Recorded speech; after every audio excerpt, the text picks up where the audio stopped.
Zapraszam na słoikowanie i malowanie lawendy. Zajęcie miłe, odprężające i oczywiście jak zwykle u mnie gwarancja sukcesu. Przyda się słoik, szklany słoik i trzeba go czymś pomalować. Albo efektem szronu, albo lakierem akrylowym matowym. A pomalować warto, bo na surowym szkle bardzo źle się maluje. Wszystko się na nim ślizga, szczególnie farba, a jak pokryjemy to lakierem, to wszystko wygląda lepiej i łatwiej nam się maluje. Malujemy lakierem cieniuteńko, jak najcieniej się da. Suszymy, no i patrzymy, jak wygląda lawenda. Tak bym chciała, żeby mi wyszło. To jest fotka z internetu, poglądowa. A jak wyszło, to widzieliście na początku. Jeżeli Wam się podoba, to lecimy. Pędzel, niteczka, mocno rozrobiona z wodą farba akrylowa i zaczynam od malowania gałązek. Jeżeli ciągniecie kreseczkę i ona Wam się rwie, to znaczy, że do farby trzeba dodać wody, zazwyczaj dużo więcej wody. Łodyżki suszę i muszę się zastanowić, w jakim kolorze będzie moja lawenda. Bardziej niebieska czy bardziej fioletowa? No i muszę sobie odpowiedzieć na pytanie, czym najwygodniej namalować jest kwiatki.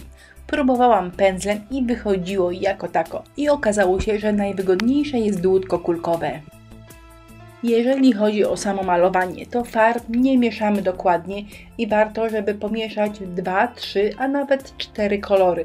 To naprawdę świetnie wygląda. Nakładam ciemną kropkę, na to jasną kropkę, no i wszystko mieszam. Podobnie maluję różyczki, tylko przy różyczkach mieszam w koło jak herbatę, a tutaj muszę namalować taką szczotkę sterczącą do góry. Układ kwiatków na łodyżce powinien być lawendowy i tutaj warto sobie zerkać od czasu do czasu na jakiś wydruk lawendy. Jeden słoiczek na niebiesko, a drugi w fioletowym klimacie. I tutaj malowanie kwiatków wygląda dokładnie tak samo. Najpierw ciemne kropki, potem dokładam troszkę jasnego, a na końcu to wszystko jakoś elegancko mieszam. Ile warto tej lawendy namalować na słoiku i jak gęsto rozmieścić gałązki, zależy od Was. Ja najpierw namalowałam bardzo maleńko gałązek, a potem jednak ich troszkę domalowałam. Takie zagęszczenie chyba dobrze zrobiło słoiczkom. Listki lawendy to taka cieniutka wstążeczka, troszkę pognieciona i krzywo się wijąca.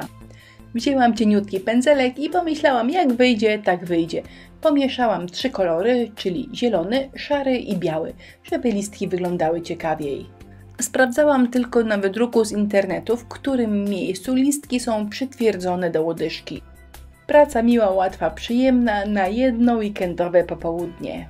Bo nawet lakier, który bardzo cieniutko położyłam na początku na szkle, wysechł w ciągu kilku minut. Plus malowanie lawendy to jakaś godzina, plus dodawanie różnych ozdobników, no jeszcze z 15 minut. I ostatecznie moje mało artystyczne, ale bardzo pozytywne słoiki, lawendowe słoiki oczywiście prezentują się tak. Czy ja kogoś namówiłam? Czy zrobi jakiś fajny lawendowy słoik i pochwali się na naszej grupie na Facebooku, która nazywa się Inspirello i Przyjaciele? Nie dajcie się prosić, po prostu lawendujcie. Krótka lista produktów, których używałam w tym filmie, znajduje się w opisie wideo. Do zobaczenia!